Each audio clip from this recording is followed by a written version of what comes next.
Greetings and welcome to another edition of the Red Pill Diaries, and I'm your host Rashid. And we wait for Matthew Ehret to join us.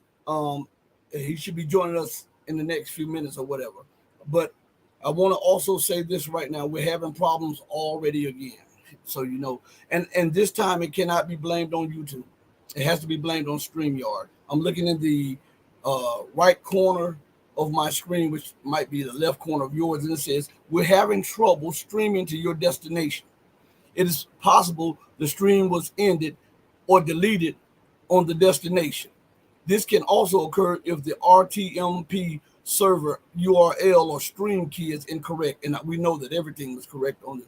We'll keep trying and let you know if it is resolved. That is for Rumble. That is the second or the third time this week, or since we've been streaming this month, that this has happened, where Rumble's link has been cut. Okay, so this is not by accident. So as we wait for our good friend Matthew to come through, as a matter of fact, while we're talking, give me a second. Let me see if he's hit me up. Hold on one second.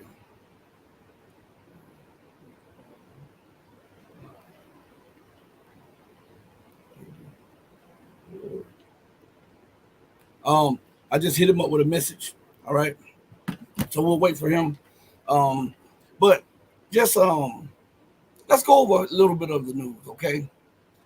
Because sometimes I watch the news and it is so outrageous to sometimes I have to just pull back, even when it comes to alternative media news, because some of that stuff is outrageous too. And we must also know that we're dealing with different viewpoints, conservative, liberal, people who have interest in this person or that person being elected, or keeping this person from being elected. With me, I'm apolitical, so you don't have to worry about that with me. I know Joe Biden is crazy as hell. I know that any other person that steps in the Oval Office will be just like that. Okay, I have a clip, but it's not downloaded yet. But it's about Vladimir Putin. Let me see if I can pull it up on this computer first. And then I want you to hear what he has to say about this situation, okay? Let me see something. Let's see. Oh, YouTube. It is on YouTube, I believe it is. There's Matthew right there in the booth. So I'll bring Matthew on the screen, and then we'll continue to discuss this. This is my guy. How's it going today, Matthew?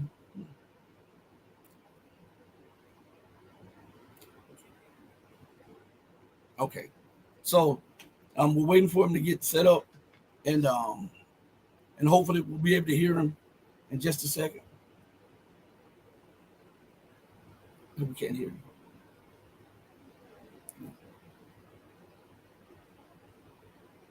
So maybe let me see if I can do something about it on my end, because it's telling me that he's not connected. Hold on. Let me see if I can hear you through this.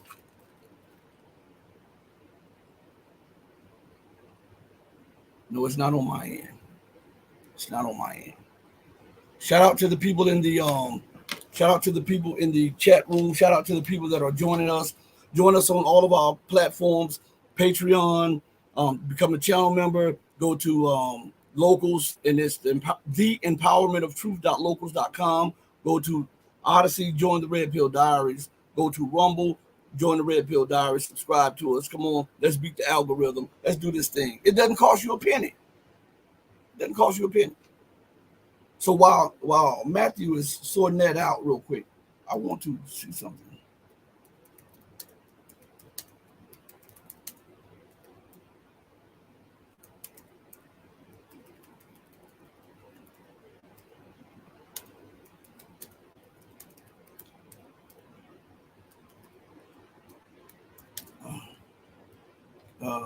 Here we are right here. Let's see if I can pull it up for you.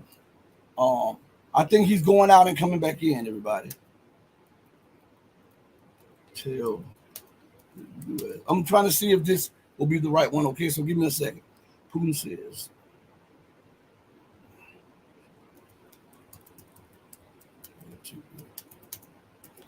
If this is the one, if I can pull it up.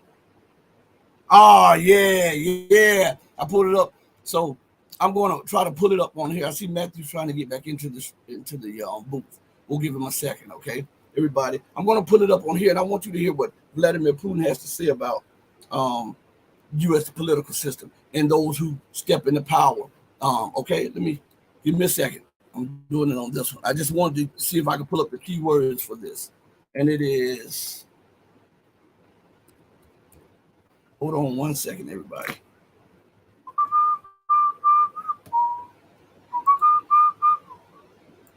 And thank you again for joining us. All right, we'll have everything together in just a second. I just want you all to hear this.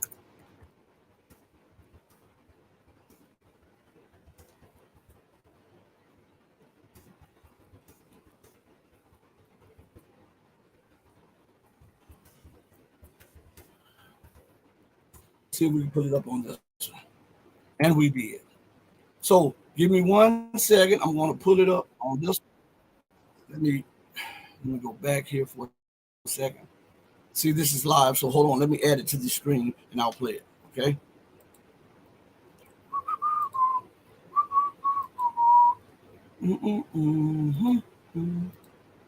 Okay. It should be coming up on your screen in just a second. Okay. All right here. Now, I hope everybody can hear this, okay? And we're using this for educational purposes, so we should not be given a strike against the channel or anything. This is for educational purposes. Okay, so listen closely to what Vladimir Putin has to say about this. На этом саммите НАТО говорили о том, что НАТО хочет наладить хорошие отношения с Россией. А зачем тогда увеличивать военные расходы? Против кого воевать собрали? Здесь есть некоторые внутренние противоречия. Но на самом деле это не наше дело. Пускай это в основном НАТО разбирается, кому и за что сколько платить. На нас это не очень беспокоит. Мы обеспечиваем свою обороноспособность, делаем это надежно, с перспективой на будущее. Мы в себе уверены. Я очень рассчитываю на то, что начнут. Для нас это является знаком того, что наши партнеры, извините меня, и в Европе, и в Штатах проводят недальновидную политику. Они не смотрят на шаг вперед. Нет такой привычки. Уже привычка такая пропала у наших западных партнеров. Обама. Я думаю, что все мы хотим безопасности, спокойствия, благополучия и сотрудничества. Значит, не нужно ничего нагнетать, не нужно придумывать мифических российских угроз, каких-то гибридных войн и так далее. Сами напридумывали, а потом сами себя пугаете, и на этой основе еще и формулируете перспективы политики. Нет у такой политики никаких перспектив. И есть перспектива только в одном – в сотрудничестве по всем направлениям, в том числе по вопросам безопасности. Главная проблема в области безопасности сегодня какая? Терроризм. В Европе взрывают, в Париже взрывают, в России взрывают, в Бельгии взрывают. Значит, война идет на Ближнем Востоке. Вот о чем надо думать. А мы все рассуждаем, значит, о том, какие угрозы России создают. Продвинутый человек, человек либеральных взглядов. После теракта в Париже. Ужасного, просто кровавого события. К нам приехал президент Олланд тогда. И Франсуа мне, значит, вот мы с ним договаривались о каких-то совместных действиях. К берегам Сирии подошел авианосец Шарль де Голль. Потом Франсуа уехал в Вашингтон, и все, Шарль де Голль развернулся и ушел куда-то в сторону Суэцкого канала. Все, и реальное сотрудничество у нас с Францией прекратилось, не начавшись. Значит, Франция задействована в операциях, там, но в рамках международной коалиции под руководством США. Но вы там разберитесь, кто там старший, кто не старший, у кого есть какое слово, кто на что претендует. Мы готовы, мы открыты к сотрудничеству. Но все-таки у меня есть определенная доля. Понимаете, я уже общался и с одним президентом США, и с другим, и с третьим. Президенты приходят и уходят, а политика не меняется. Знаете почему? Потому что очень сильна власть бюрократии. Вот человека избрали, он приходит с одними идеями, к нему приходят люди с кейсами, хорошо одетые и в темных, как у меня, костюмах, но только не с красным галстуком, а с черным или с темно-синим. И начинают объяснять, как нужно делать. И все сразу меняется, понимаете? Это происходит от одной администрации к другой. See that? That's what Putin says. It does not, and I'll bring Matthew in. I just see him. Let me remove this off the screen and bring Matthew in. So Vladimir Putin says that it doesn't matter which president comes to office; they have different ideas, and he says once they get into office, men in suits visit them and tell them what they can and cannot do when it concerns U.S. policy. Matthew, what is your take on that? Can you hear me right now? By the way, is my I voice? can hear you. Yeah. Oh, okay, good. Yeah. I had to switch computers there. Sorry about that. Yeah, no, I mean, he just said it. I don't see any evidence to conclude that he lied. I don't know. I've never been on the inside track within political power, and I'm not too sure how exactly, at what point is a presidential candidate informed that they are expected to be a mouthpiece for shadowy interests. I would imagine somebody like a Biden has probably made that arrangement clear and unambiguous back in the 1970s when he decided to become a professional political whore. Other people, maybe they make it a little bit, they last a little bit longer in their delusion. Maybe they thinking that they're going to have a little bit more freedom than they will, and then others are perhaps a little bit more courageous. Not perhaps, they are. And there's a whole string of presidents who didn't live through their mandate. America has 8 presidents who didn't survive their mandate throughout its very short history. That's an insane record of dead presidents who refused to sort of walk like a puppet. Other ones, I mean, there's I think a sort of, I don't know of any nation where there's no need to compromise with very shadowy, nefarious agencies that are part of the internationally extended deep state. Because I don't see the deep state as being American. I see it as an international, supranational entity, which is sort of like parasitically latched on to nations and have infiltrated them using cultural warfare, psyops, different forms of institutional, synthetic cult creations over many generations that have maintained itself. And I think every nation has had this sort of parasite to deal with. Some nations at different times have done better. America has done well. Its origins were based on the rejection of this oligarchical agency in the first place, even though there were immoral compromises that were made amongst various factions within the founding fathers, some of whom wanted to just remake their own empire around the slave power. Other ones who wanted to completely, they were much more principled, who really wanted to just completely abolish the idea of the superior race concept or hereditary power. There were people like John Jay and Hamilton and many others who were totally in opposition to the oligarchical system. Other ones were sort of like walking a bit in both worlds, like Thomas Jefferson. He's a dude who is, I think, willing to die for his principles, but at the same time, he had some very morally, intellectually weak blind spots that let him be used at different times by the enemies of freedom, who they liked the fact that he couldn't get over his own sense of superiority racially, right? And was more than happy to treat his slaves as secondary or even non-citizens and support the growth of the slave power. So you've had this thing bubbling and boiling in America for a long time, both in the southern side as well as in the northern blue blood establishment, the Cabots, the Lowells, the Lodges that oversaw the growth of things like the Skull and Bones, modeled on a Mithraic cult initiation ceremony that had already been done in Cambridge and Oxford for centuries. Right. And this is at the heart of the deep state parasite that's grown in the United States, overseeing the murder of a lot of presidents and Martin Luther King and Fred Hampton, so many, men of quality. So yeah, I mean, I think Putin, it's cool. He's got his own deep state thing to deal with in Russia. He's done a pretty good job, at different times compromising with it, at different times going on the offensive, expelling, jailing different members of the oligarchy created in Russia over the 1990s, at different times getting them to, work for the benefit of Russia. And at other points, making certain painful compromises. So, you know, it's a very, very high level game. Most people not having been in, if you're not actually in a power position, as far as I could tell, it's very difficult to learn the lessons as a watcher, as somebody who's a citizen looking, trying to make sense of things, not having been in upper level management.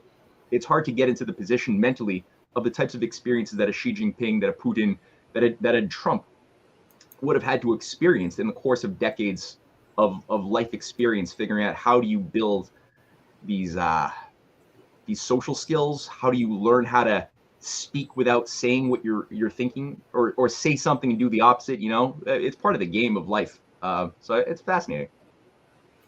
Well, before we dive into the China thing that you and I were talking about, what do you have to say about Trump? Because, you know, Trump is a phenomenon unto himself, because he's not a politician, but we know how U.S. politics work. What do you think about him, and do you think he would bring anything different, or would the deep state allow him to bring anything different to the presidency?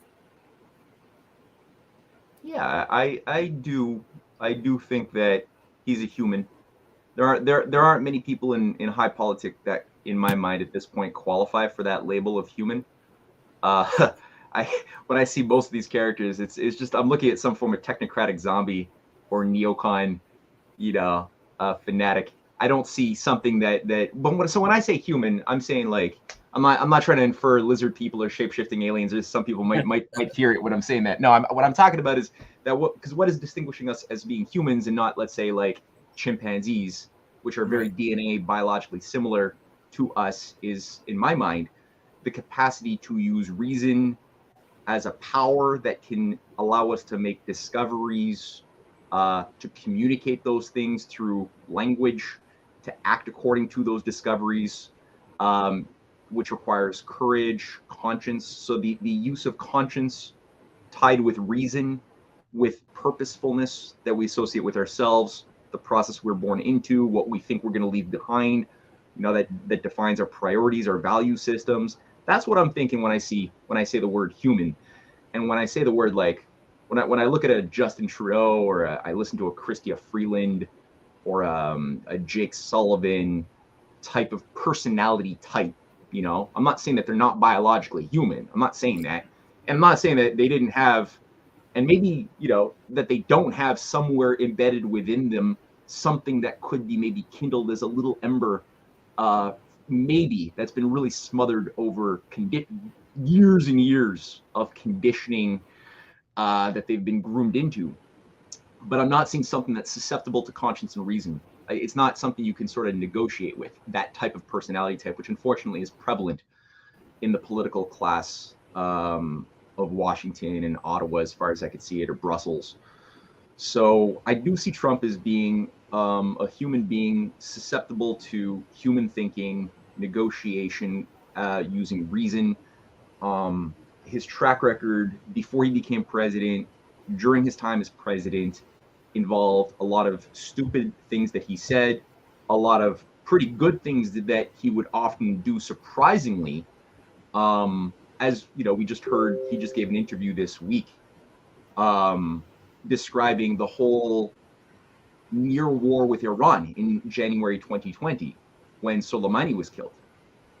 And that was an intense month. But he described how there was basically like a back channel opened up immediately between Tehran, the Russians, and the Oval Office, directly bypassing the State Department, where he was like in constant just dialogue to ensure that, okay, Tehran had said, okay, we will strike in a certain location. They gave notice as a retaliation for the murder of Soleimani.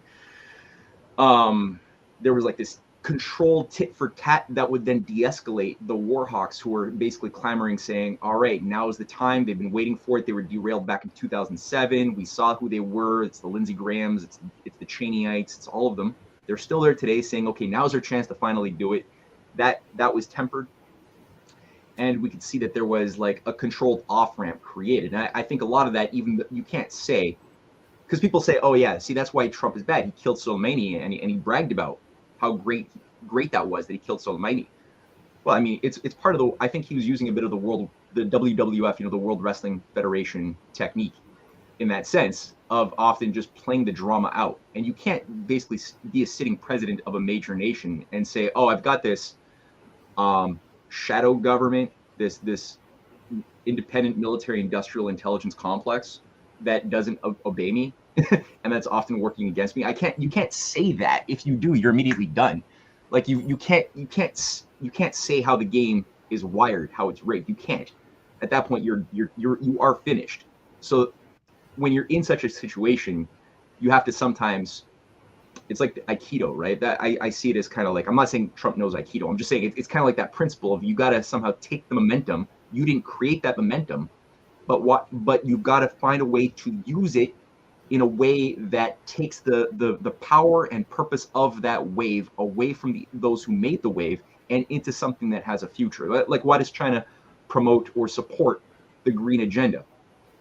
Do they really? I don't think they do. But at the same time, the nation has poured more money than like all the Western nations into like solar panels, windmills, green energy tech. It's not like they invented any of this tech. It's not like they even invented the idea of carbon dioxide as the bad thing that we have to decarbonize. They didn't invent any of that stuff. They're reactive, but they're trying to stay in control of the narrative. They're trying to stay in, and they're not using that type of green energy to support their industrial base. In fact, they've made it very known that it's useless to support heavy industry. They're using it for the purpose of, let's say, supplying residential needs where people have their TVs and refrigerators. That's fine. But like all the heavy industry, unlike us, they're not ambiguous that it's useless. And for that, they're putting more money than anybody into, clean coal, natural gas, oil, petroleum, nuclear power, fusion power, like all of the things that the COP28 freaks are in opposition to, because they value increasing productivity, increasing abundance, but they can't just come out and say, "Oh yeah,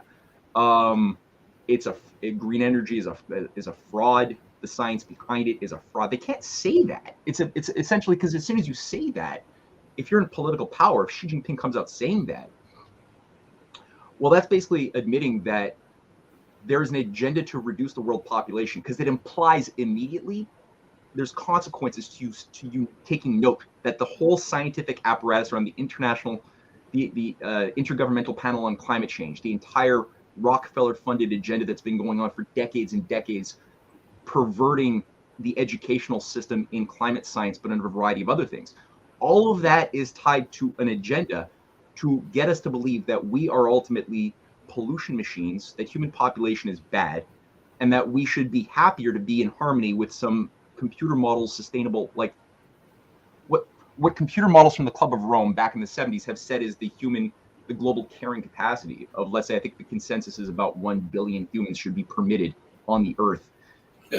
That's the heart of this thing. So if China says that, they're basically admitting that there's a war against humanity, a war against not only China, but the US, Europe, everybody. And at that point, all of the bridges of negotiation of talking to whatever is human within the political, influential, or business class within the Western world, it's gone. Like at that point, it's wartime now. You're accelerating. So it's difficult to walk that balance, which I guess folds into a little bit of that Putin remark, or the consequence of what Putin was saying, the meaning of the the men in black suits. I want to go back to something you said. Did you imply that Trump was saying that the death of Soleimani was not really ordered by him, but it was ordered by the deep state? No, I'm saying that's what I can infer. That's what I can infer based on the consequences of how he reacted in the wake of Soleimani's murder, and also what was building up before that. Because it's like you always want to look at what is being derailed on the one hand, and a big part of that was that Trump was doing quite a lot to the key focus and theme that I saw going in through from 2016 onward is this effort to create a U.S., Russia, China economic cooperative alliance. Also on military cooperation in Syria with the Russian military. That was also a big part of what Trump was animated by, as sort of like a subtle but core governing strategic way of thinking. When he was brought to the Forbidden City with Xi Jinping and his wife and spent like a day there, red carpet. That was part of the program to create a base of rebuilding America's destroyed manufacturing in Detroit, Philadelphia, like the whole Rust Belt. That was destroyed by decades of conscious design by those who wanted to turn the USA into a giant bubble that could be detonated and reduced into civil war and depopulation. That's what Kissinger was doing when he was overseeing the creation of the consumer economy with the Trilateral Commission back in the early 70s. So this was already like planned out. This was like Trilateral Paul Volcker, right, was already calling for the controlled demolition of the world economy as a desirable outcome when he was jacking up constantly interest rates for 2 years to 23% and destroying small and medium businesses. They were trying to destroy the vitality of what gave industrial civilization its fitness to exist by turning it into a speculative, myopic, short-term basket case of a debt-based economy founded upon nothing but imagination and selfishness that would then result in foreseeably a tulip bubble of grand proportion, like the tulip bubble of the Dutch period. That's the model that they were using. They've always used this type of model. Get people with influence to think short term, kill the patriots, get the population to become more sense-based, so their identities are more around what do they consume instead of what are they creating. So that will always result in creating a society that's highly manipulative, self-destructive, and the bubbles sitting upon unpayable debts can then be detonated like a weapon of mass destruction, which is what was decided upon back. I'm not like, because I'm saying that globalization being destructive to America and the world was not an accident. That was the design. Because people will say, oh, we tried, we meant well, we wanted, we thought it was going to result in global cooperation and all this good stuff that they used to sell it to us back in the late 70s and early 80s. No, the intention was always to bring about, it was a success to get exactly the effects in Africa, Latin America, beyond, and America itself, USA, to get that effect. So Trump has been consistent, and I've looked at his speeches going back to the 80s, describing his understanding of rebuilding the industrial base, utilizing national protectionism, which he was already promoting back when Reagan was still president, saying like, look, we should be using protectionism. We should be rebuilding our industrial base. We should be looking for good relations with nations we're going to war with. And then when he actually had power, he didn't just say those things he was saying back in the 80s and 90s. He started doing things that I could trace and measure, despite having a whole den of vipers on all sides surrounding him, brought in with him, like on every level. But so China was a key part of the success of the rebuilding of America's industrial base. And that was part of the US-China trade deal that was going into effect in January 2020. So that the first tranche, it was a $300 billion deal where China was going to buy $300 billion of US finished goods as the first of about untold tranches of like slow rehabilitation of the US economy. So January, that was a key year right before COVID was sprung onto us. It was also the year where, I mean, that month was when George Soros gave his famous Davos speech saying the biggest threats to my open society are Trump's USA and Xi Jinping's Belt and Road. That's also the month where he called for the overthrow of Xi Jinping, making him sound a lot like Steve Bannon, frankly. That's when people started, some more thoughtful people began to realize, wait a minute, the Steve Bannon and George Soros machinery is actually sounding kind of uncomfortably similar. So yeah, Trump was also working with Putin.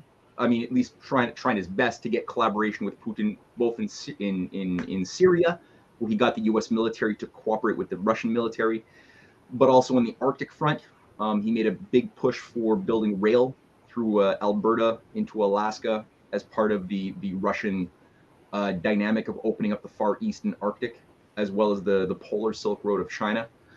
That he put an executive order behind that based on this thing, fought for it. There's a lot of vipers stopping that, but he pushed for it. And then it would have happened had the elections not been fraudulently intervened upon.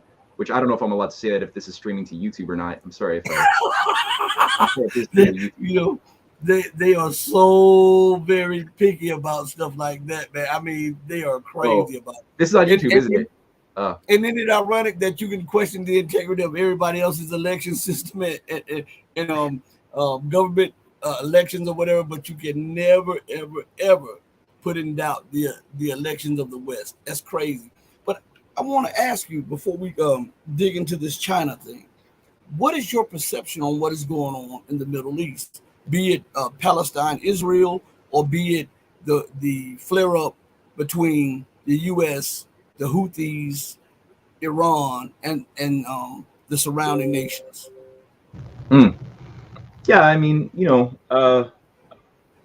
my take is not dissimilar from the typical guest that you have in your program. I mean, I think that it does actually touch on what I was just saying, because a big part of what would make the China-U.S. relationship work with Russia is also a stabilized Middle East, and the knowledge that Iran has had a long-term negotiation to integrate its economy with the Belt and Road Initiative, also with the North-South International Transportation Corridor, which would go from northern St. Petersburg. Actually, now it's even further north, where Russia is planning on quintupling its freight traffic through the Northwest Passage in the Arctic.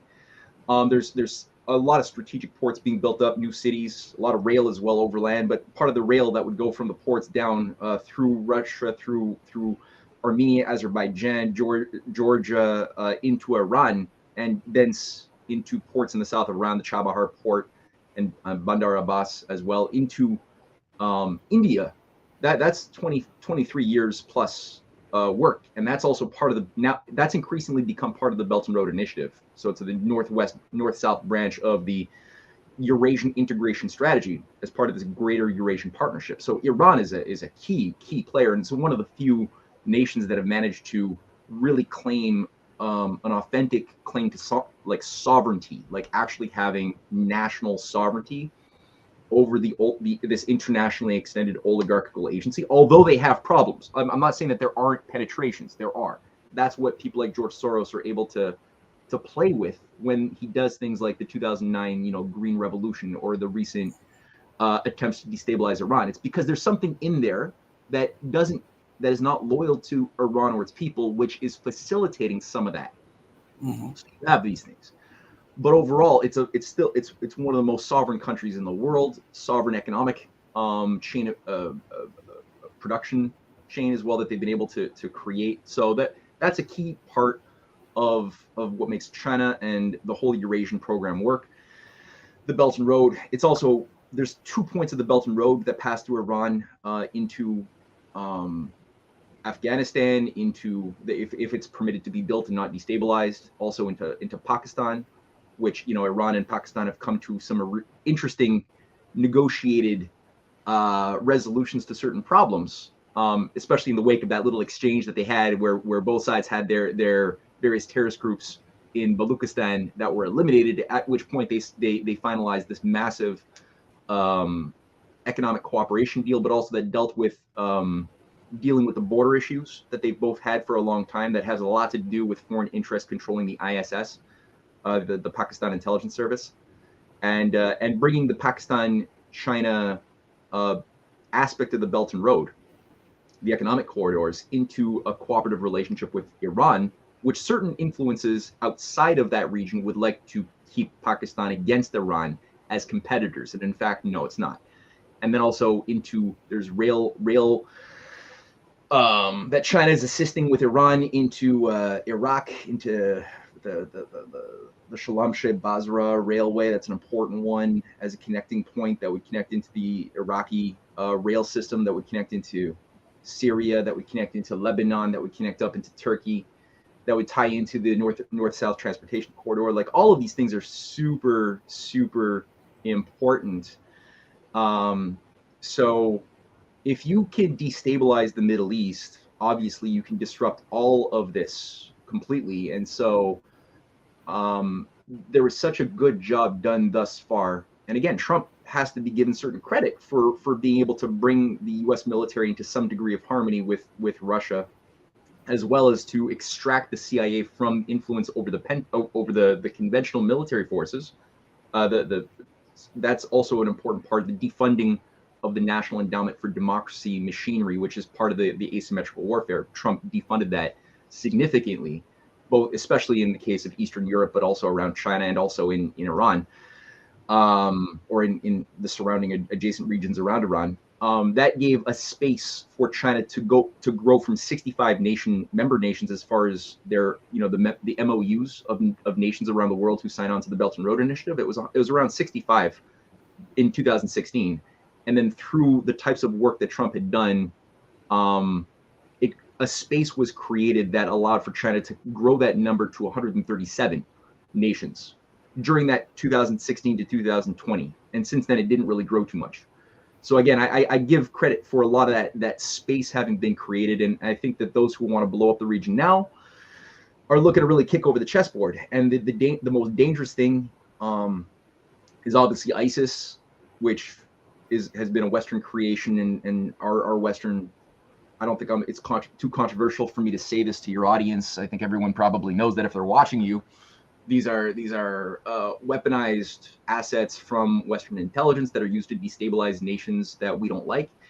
That's why ISIS hasn't really attacked Israel ever, even though presumably that's kind of like one of their mandates, but yet they don't do it. They just attack other Muslim countries or African countries, like Iran. And the other thing, I think that the most even more dangerous than Islamist radicalized groups like this is the fascist sort of thing that we've seen take over control of Israel's governing class, which doesn't seem to want to do things for their logical self-interest at all. Like even the perverse definitions of logical self-interest we could think of, they don't seem to be animated by that. They seem to really want to usher in or manifest a prophecy that was given apparently to their people 6,000 years ago. And that's like there's this weird occult Gnostic obsession around rebuilding some Kabbalistic temple of Solomon in a certain region that happens to be really close, if not right exactly where the Al-Aqsa Mosque is, which requires that be destroyed in order for this Solomon's temple to be rebuilt at that spot. Apparently, a lot of the components of the temple have already been constructed and are in warehouses. A lot of the things, the so-called prophesied, ritualistic garbs of the priests that are supposed to be wearing these things are already made, and they've already bought the red heifers that are supposed to be sacrificed, these perfect red heifers for some idiot Zionist farmer or tech rancher in Texas who sent them down to Israel. So like that for me is like this most concerning thing, that this genie has been let out of the box. And there are sane factions I know that there are within Israel that don't think this way, that are like, I guess you could consider them more connected to what we used to know of the old, the labor Zionist movement, who were, not that they didn't have like racist problems, I'm not saying that, but they at least were a little bit more, they weren't fanatically cultish in their eschatology, and they were typically like Yitzhak Rabin types or Yossi Beilin types. They were not trying to create a new Masada cult. They were trying to look for like positive win-win cooperation with their Arab neighbors that could build economic, projects together and live in at least tolerance together, maybe with some economic benefits together. That's like the type of thing which China and Russia are trying to speak to and empower, and hopefully bring that back into the discussion, because the current thing around Netanyahu is invulnerable. It was like what I was talking about with like, where's the humanity in this person versus this person? Mm-hmm. There's not much of that in those around in controlling positions now in Israeli power politics. There's not much reason there. They're not, but here's the thing too, right? Like I was mentioning, you got the technocrats, so you got the Malthusian sort of human machines who think like technocratic zombies, like Borg liberal, you will be assimilated types, which is of like, it's not like it's not religious, even though it has like a pseudo-scientific sort of veneer to it. like when you listen to Yuval Harari type, you know, they think of the human machine as a machine, but they also have their own internal religion, which is called transhumanism. It's like a form of Darwinism for the elites, because you got the Darwinism for the masses, which is all based on like random natural selection, random mutations, chaos governs, you know, nature. There's no directionality, no quality, no purposefulness anywhere in nature. It's just randomness. And there's certain, for some reason, mechanisms in the machinery that involve, like, you know, some species get lucky, get a bigger claw, use that to then survive longer, have more sex, eat more food in a world of diminishing returns, kill the weak. So the weak are weeded out of the gene pool. And then for the elites, for those who are or call themselves elites, the alphas, they have a variation on that theme where it's like, no, they know, but most people are not allowed to know that there actually is a directionality in the flow of evolutionary material. But you see, only we who are born into the hereditary class, or those who are able to demonstrate some, like, you know, sufficient immoral viciousness tied to some intelligence, like a Henry Kissinger, who can like be recruited into a managerial position and serve as like a house slave, the governing class of hereditary elites, then you're allowed to know. Then you're allowed to know what the community college trained kids studying biology are not allowed to know. And that's that we are actually the superior beings who are controlling the levers of evolutionary forces, and steering it in a direction that befits our desires as the alpha, you know, alpha class of the brave new world. But then, so that's one type of I would say like left, like liberal imperialist technocrat type. But then you have what you see with this Zionist, this fanatical Zionist neocon type, which is similar but not totally the same. It's also obviously very religious. It's very much based on a racist elitism. So in that sense, very similar, but a little bit more like not as sophisticated. There's no attempt to try to masquerade your geopolitical racist view of the way things should be around some scientific veneer. That's not a desire by the neocon Zionist class. It's more like pure might makes right. It does have some sophistication to it. There is some Straussian, you know, lateral speaking, making the noble lie appear true. There's a little bit of that too, don't get me wrong. It doesn't succeed because it's not sophisticated, but it doesn't try to appeal to science as much as to religious sort of fervor or interpretations of prophecy, whether from the Old or New Testaments, and spin it for geopolitical effects, which again is very dangerous when you let that genie out of the bottle, because I don't know. I don't know what to do with that. It's I'm hoping Xi and Putin and so far they've exhibited a power of temperance. Iran has been very, I've been impressed so far with Iran's ability not to fall into the traps, because there's traps being set to try to provoke a total war. Yep. I feel bad for like Egypt and Saudi Arabia in many ways. Like people are give them a I think it's easy to criticize Saudi Arabia and Egypt for not doing more to defend the Palestinians, and it kills me. It really does. I'm not trying to speak coldly. I mean, I have friends in the region, in Syria, in Palestine, who I speak with, and it kills me to see what is happening. But we're like, the way I see it is like we're on the precipice of the collapse potentially of civilization into a prolonged dark age that could span centuries, if not longer. Like it's that precarious. Like the forgetting of like ancient civilizational forces that have been around for thousands of years is in possible danger, greater now than I think ever before, of going extinct for a long time, or at least being destroyed for a long time into hell. And you've got not just Freemasonic mystery cults operational within the West that are behind a lot of the growth of this intelligence apparatus, also inside of Israel, but also you have the Muslim Brotherhood created by British intelligence and Freemasonic outfits many decades ago, which is part of the deep state complex inside of Arab countries. As far as I can see it, every Arab country that has a deep state, the deep state manifests itself through especially the Muslim Brotherhood operation. It's obviously still there as a factor inside of Egypt. It's there inside of Saudi Arabia. It's overseen the murder of Egyptian leaders over the decades, of Saudi leaders over the decades. It's in UAE. It's especially big in Qatar. It's everywhere.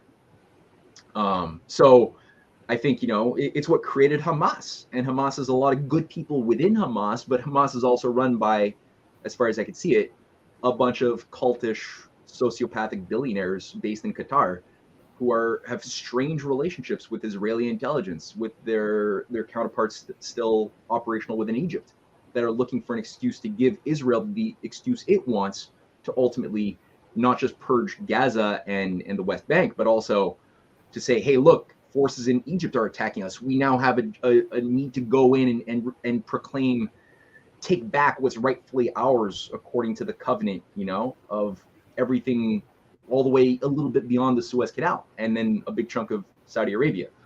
So they just want an excuse, and I that's part of the trappings that I see there. So yeah, it's a bit of a long-winded answer. I'm sorry. I think this question is for you, from Chris H. He says that the Red Pill Diaries, how do you know that Trump was doing all these positive things? Even what Trump says is so confusing. Is it really true to say that Trump is playing 5D chess with the Vipers? Yeah, I mean, I don't like the whole 4D, 5D chess thing. It's kind of, I think, makes it all very mystical.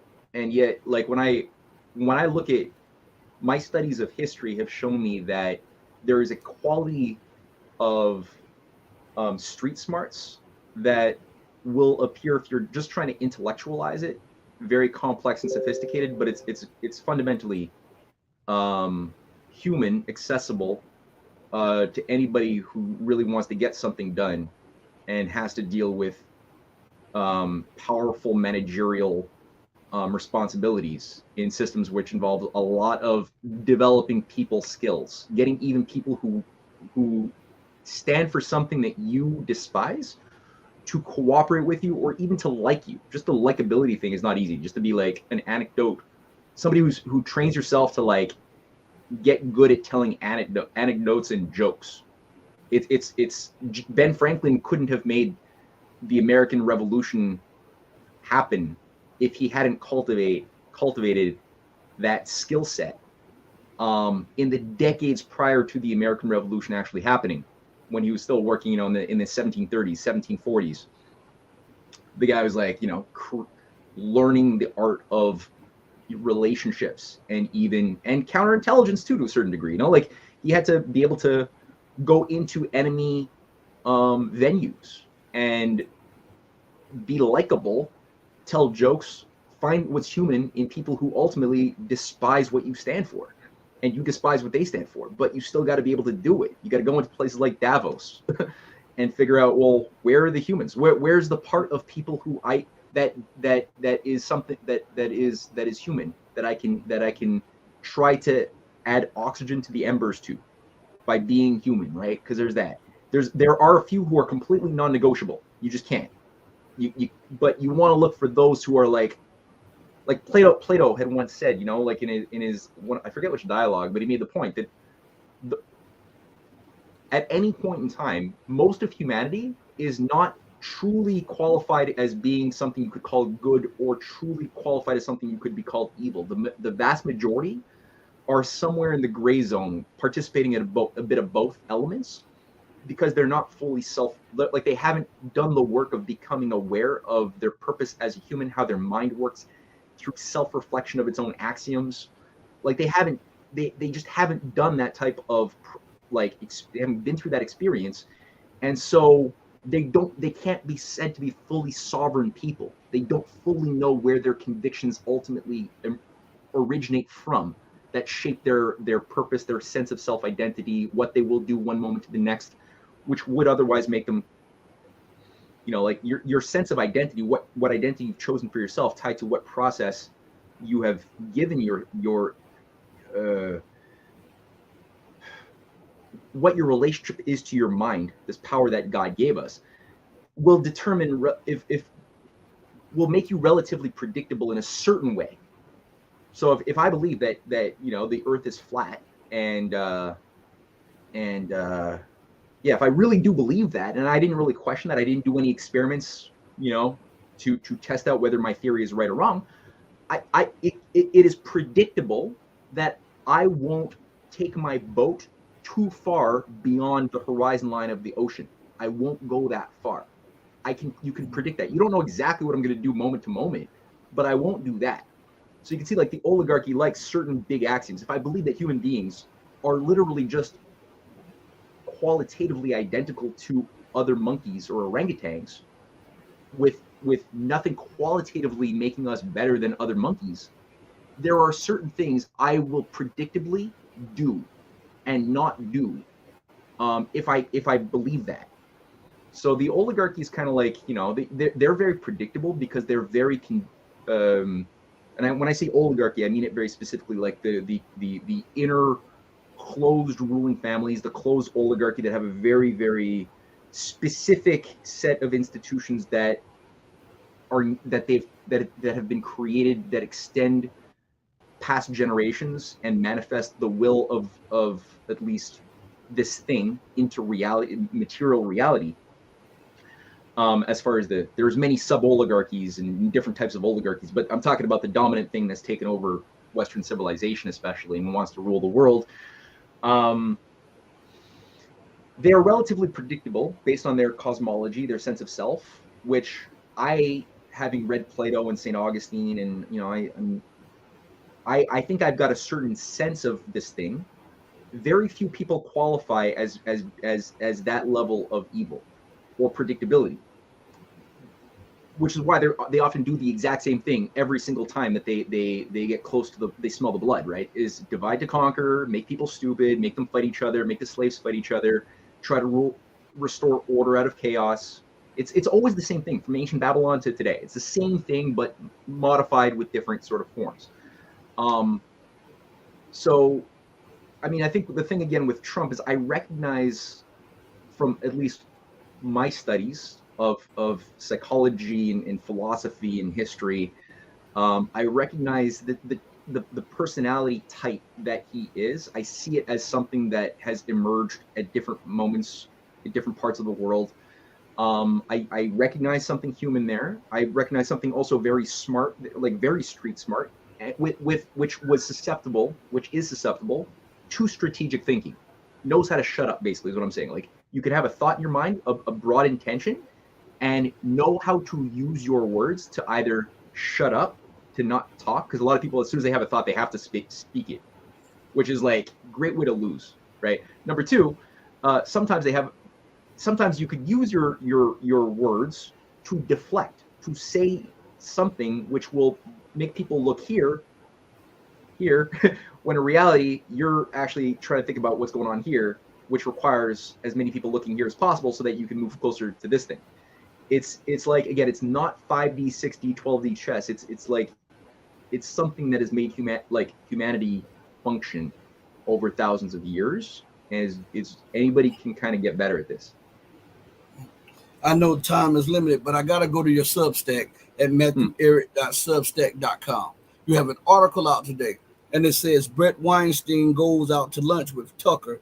The Chinese boogeyman strikes again. Could you elaborate on that article and discuss your thinking when you put together the article? Oh yeah, well, it's a short article. It's more just like a little vignette, me sharing some of my annoyance at the susceptibility of people who should know better, who know enough that they should be psychologically inoculated to the type of Five Eyes psyop propaganda misinformation crap that we're being like fed on, like China is our enemy thing. There's so much, like we are being overloaded with different narratives, and it's like new things are being created literally by the day. that are coming out of make believe. You know, like not that long ago, we had China spy balloons were attacking us that we had to shoot down with F-16 jets, and you got Christopher, the head of the FBI, coming out warning of China cyber attacks. We got former heads of the FBI, like assistant directors appointed by Mueller, who are coming out being sold as like patriotic heroes to patriots in America because they've like sounded the alarm over the terrorists being sent in via the border into the U.S. to infiltrate and destroy China, the America from within, and China's, by the way, behind that. And so anyway, I like Brett Weinstein in general. Like I think that his Dark Horse podcast has had a lot of good content. So I was disappointed that a bunch of my followers had sent me this video on Tucker Carlson with Brett Weinstein talking to Tucker, who, by the way, I mean, I've lost a lot of respect for Tucker. I'm starting to presume that he's not starting to. I'm pretty sold on the idea that Tucker is actually a controlled intelligence operative. Maybe he can be useful. I'm not sure, but I really don't trust Tucker anymore. All that to say, he had Brett Weinstein on, and yeah, the whole thing was on like China. Brett being a Darwinian biologist, so that's his like claim to authority to speak about geopolitics and how China wants to destroy America or subvert America by controlling the immigration flows from the Darien Gap into Mexico and Texas, and it's all full of just lazy ass innuendo. He never proves anything, which is always the case. But Brett, who you'd expect a bit more, because the guy, again, you'd think as a scientist you're used to a bit more rigor if you're going to say something, especially something super inflammatory or that could lead into a hot war with China. You'd want to back it up with a bit more facts. But the whole thing is just conjecture, because he went to the Darien Gap, saw all of the people, noticed that there was a bunch of, like, as he calls it, it's always, there's like a part of the narrative on whether Fox News or CNN or the liberal media is to not say that there's Chinese men in Venezuela or in the Darien Gap area or in Panama. No. You say it's military age men is how you have to say it. It's military age men, not Chinese construction workers working on billions of dollars of Chinese Belt and Road Initiative connected infrastructure. No, it's not that. It's military age men. So Brett is just playing into that, describing or characterizing the China Belt and Road Initiative as like this weapon that China has created to destroy America, to create a new global slave state. He even brought up within it how China's decision to fight back against the pressure to bring in mRNA, soup into their mixes. Again, I don't know if this is going onto YouTube, but their decision not to do that is actually evidence that they're behind. I don't know what I'm allowed to say, because as soon as I talk about this stuff, videos get shut down. But that they're all of a sudden behind biowarfare and future things that somehow will be released by them, making them now immune to the thing that they're going to release onto us as part of their intention to destroy the world and all this stuff. And, like I said, it's gossipy crap that I'm used to hearing from the CIA, but coming from Brett Weinstein, it was disappointing. Yeah. So that's what I just wrote down on my Substack and linked to. Also, I linked it to another video from Michael Gordon Chong, I forget, on Fox News, where he's one of the other narratives that's tied to this one is that these Chinese military age, apparently these are going to be like part of the secret Chinese army of Biden that will be used to destroy patriots who just care about America so much, and that the secret soldier force of Biden Chinese CPC military operatives are vampires. And there's a video that I linked in my little thing about how Gordon Chang is saying that part of their initiation process or training is to drink human blood. Yeah. And that Chinese vampires are part of the thing, organizing immigrants into the USA to destroy America that way, and also to fight physically on the streets of America. So it's over the top. It's over the top. It kills me that people are actually smart people are buying into this stuff. And I can just see where this is going, and it's so bad. It's so bad. And it's worse than what you think. I was at the dentist's office yesterday. I'm having work done on my teeth from martial arts. I've gotten chipped teeth and everything. So I'm there and I'm listening to, I don't know what she was, but she was doing x-rays and all of this stuff. So she was telling me about how, people are so brainwashed. These are her words. People are so brainwashed that you can hardly tell them that we're at risk. The Chinese hate our way of living. The Russians hate our way of living. The Iranians want to kill us. And I'm listening to her, and I'm like, is this woman serious? So it seems like the propaganda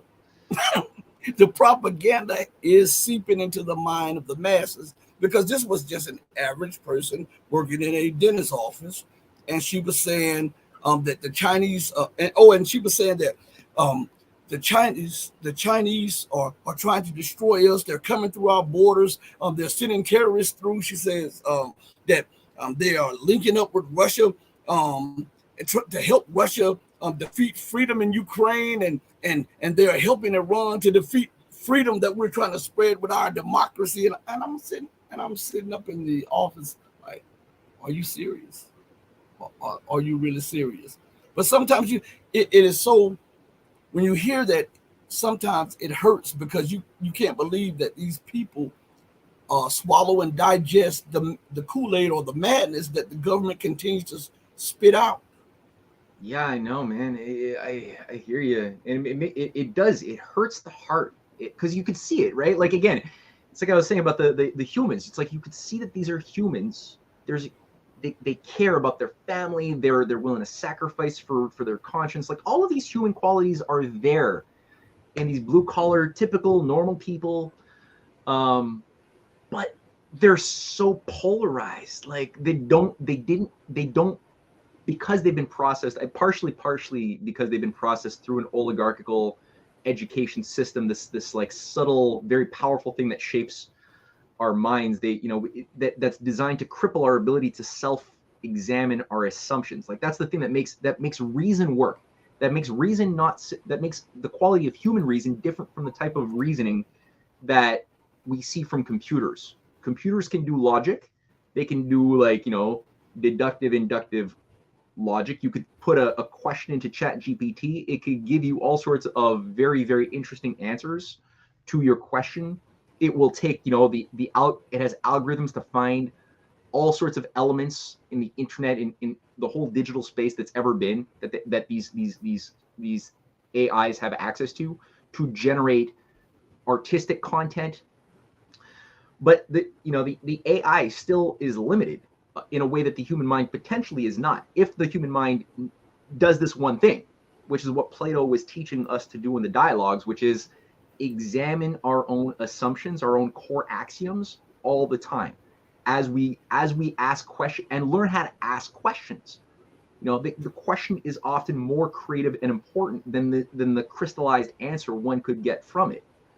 So that is what the computer still can't. The best AI still doesn't know how to ask, and I don't think it will ever ask potent questions. What's the right question, right? So all that to say, these are people, because they haven't learned how their mind works, they're very susceptible to all sorts of things like this propaganda. And we saw how it took patriots and made them really stupid in the Cold War. It's the same thing. It's the same quality of garbage McCarthyite, John Birch Society tropes that were fed to us back in the 50s and 60s. It's either the Russians, the Chinese, or the Jews, or some combination of the Russians, Chinese, and the Jews, who are all like our hate absorbers. We're supposed to give our hate to them, and then as the more we do that, you can't think. If you're in a state of like hate and fear, you can't think critically about our real issues of like, well, what's really behind the deep state, honestly. Because if you read Ben Franklin and the Founding Fathers and you study that period of history, you will have a better idea of you will recognize soon that they understood the nature of the deep state that they were fighting as an internationally extended global oligarchy tied to mystery cults like the Hellfire Club, that we don't have access. We've forgotten how our founding fathers used to think. We forgot how everybody who was potent throughout history moved society out of a New World Order, situation, Abraham Lincoln being just one of many, they all were able to tap into this level of understanding that if you think that China is your enemy or the Jews or the Russians no, you won't get it. You will be weaponized to be your own destruction. So yeah, again, hurts the heart. Hurts a lot to see this. Last question, because I know you are busy and you gave me your time, man. You know I respect you and your family, and I know you got things to do. Where are we going with this propaganda against China and as America loses in Ukraine and stokes tensions in the Middle East and is moving towards pivoting to China? How does this end, and does it escalate into a full-fledged war in the Asia Pacific? I don't know. I'm not good at this sort of, like, these types of predictions. I'm bad at. And I won't even say that I'm bad at it. It's just that I don't feel comfortable doing it because it's so, like, there's so many variables that are outside of my my experience at play. By the way, I noticed that this commentator you just made public here points out 32 biolabs. Yeah, that's what the Pentagon budget reported, but Russian and Chinese intelligence have also made a point that outside of their official budget, there's something more in the tune of like 300 plus biolabs outside of the USA. 40, I think there was like 44 or something in Ukraine alone that they admitted to. Even more in Georgia, which Senator Rhodes Scholar Lugar and Obama oversaw, as well as in South Korea. So yeah, no, I mean, but no, as far as like and Uganda. I mean, Africa has got it bad. There's so many countries in Africa that have been forced to host these things. Yeah. So, but part of me is like optimistic because, again, I've never seen such a confluence of ancient civilizational states and power structures that seem to be on the same page, both with the identification of the techniques of the enemy to divide, to conquer, to get us to fall into forever wars, while at the same time recognizing a positive, viable strategy to defeat empire based on win-win cooperation, creative problem solving, going outside of the limits of growth by creating abundance, making discoveries, translating them into new technologies. So this is like a high component of the strategic thinking of the political, economic, and cultural fight of China and its allies. So that makes me very, very optimistic. But, I mean, people could probably smell a little bit of my demoralization a little bit when I think about the religious fanatics who are pushing for they're part of an end times cult that believes it's actually man's mandate, humanity's mandate to usher in a global conflagration of purgative violence to cleanse the earth in a good old-fashioned purgative bloodletting to reconstruct in some alchemical thing, like break it and rebuild it in your own image. This humanity in a fucked up way, which is not going to work. Even if they were able to get their total chaos operation, it won't work. They're crazy. It's evil, it's sophisticated, but it's crazy, and it never works, even for the oligarchy at the end of the day. So that's a factor. The nuclear weapons are a factor. I don't know to what degree the patriotic movements of North America are able to fight back against this agency, which is like latched on, and I do have hope in Trump's fight and stamina. I have hope in the people not falling for these FBI-run traps, like to create a new civil war, as some would have it, using the border crisis as an issue. Because that's a factor too. They want to create a civil war. They failed to get it the first time around 150 years ago. They're going to try it again. They're trying it again. And the same people, the same FBI agents who oversaw the worst inside jobs from the 1993 WTC building attack to 2001 to the 135 cases between 2001 and 2014 are part of the highest level FBI agency that are signed onto the letter that's instigated this whole confrontation between the red states and the federal government. and they're 4 of them are appointees by Robert Mueller. Like, it's clearly is what it is. It's an effort to try to bring the U.S. into civil war while there's an economic crisis, while there's a need to destroy the potential, like this multipolar alliance potential that is the only thing that can float. It's the only thing viable that can work. And they want to try to polarize the people who are otherwise inclined to support Trump to become so weaponized against China that they can't even imagine how China is actually providing the only basis for America's survival, or Russia. So that's part of the thing. Yeah. Oh man, excellent answer. Right.